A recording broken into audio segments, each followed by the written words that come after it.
Hey, well, tonight I'm angry because we're at the back of the line. And of course, we're at the back of the line. That is always where we are. I'm talking specifically about this stimulus bill that's currently being debated in Congress. And the reason that it hasn't passed is that the Republicans and the Democrats are at odds. The Republicans want liability protection for corporations so that employees cannot sue them for having contracted COVID-19. And the Democrats want money for the states, specifically for the states' pension plans.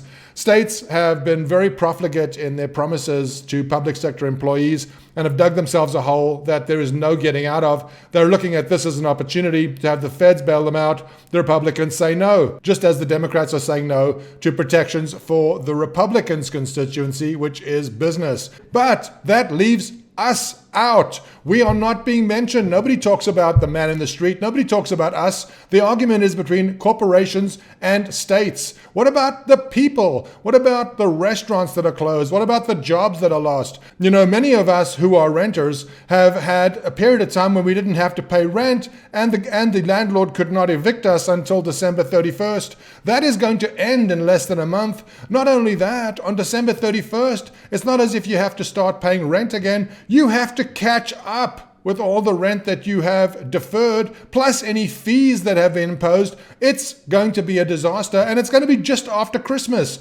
Where is our government in helping us? No, their only concerns are business and the states, and the little man go hang. And when I say the little man, of course, I mean the little woman too. But we are in the same boat. Nobody cares about us. We aren't even part of the conversation. The conversation is states versus business, and the question is, are they both going to get it? Or are neither of them going to get it? But nobody is talking about us. The little man is dying. We are stretched to the limit. Many of us have not survived. Many of us are not going to survive. This situation is becoming dire and more dire by the day.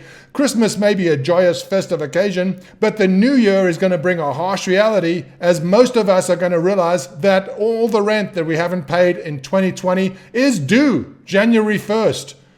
Merry Christmas! What kind of New Year is that going to be? Meanwhile, our Congress debates whether businesses should be protected, whether states should be protected. Not a word about us. Shocker. Please, are we ever going to wake up?